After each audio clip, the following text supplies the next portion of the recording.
Hi guys, so today I thought I'd do a study with me video, just to give you an insight as to what it's like to study maths, I guess, and how I structure the kind of work that I do. So at the moment I'm trying to do a problem sheet. It's not going too well. I'm finding it quite hard at the moment. I got stuck on question 4 in the last part of it, so I think I was just going to leave that and then try question 5 instead. So just for reference, the course I'm working on is called Rings and Modules. It's an optional second year course, so not everyone has to take it, and it's thought to be more on the pure side of maths. Here I am using the printed lecture notes, so each module will produce some online notes which will have the whole course that we will need to learn, and I use those to help me make sure I know everything that I need.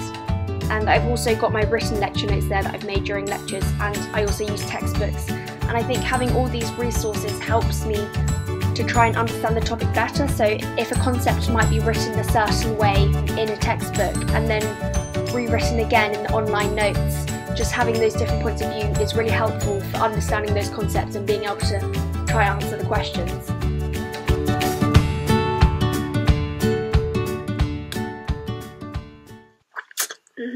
Did a bit of Googling, have some ideas, but we'll have to give it another go and try a bit more. So alongside textbooks and the lecture notes, I think Googling is a really great way to help me do the problem sheets pretty much. So I think throughout this I was trying to do question 5, and then I went back to question 4 because I thought I could have another go at it, and then I moved on to question 6 afterwards. I also think it's really helpful having another sheet of paper there, like I've got, to jot down any ideas and try the question in a couple of different ways, and it means that I can still write up my answer neatly and use the scrap paper separately so I don't waste too much paper, and it's always handy having scrap paper on the side. So the sheets this year are typically 4 sheets per module, and this term I'm taking 4.5 modules, so there's a half module which is only for the first 4 weeks.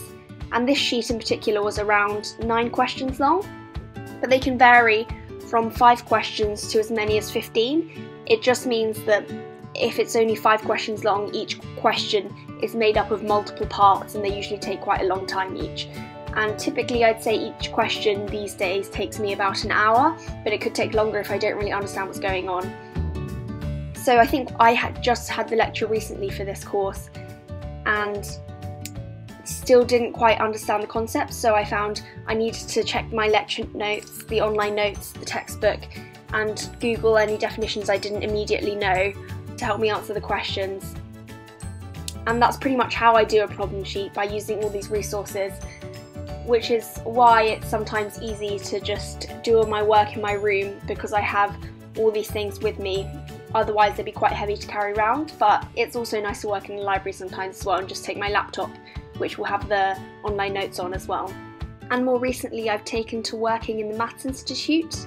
They have an undergraduate study room there which is quite nice to work in, and it's quite silent as well. So by the end of this clip I think I'd been working for about an hour, and by then I was probably hungry or needed a walk around or something, so I stopped the video there.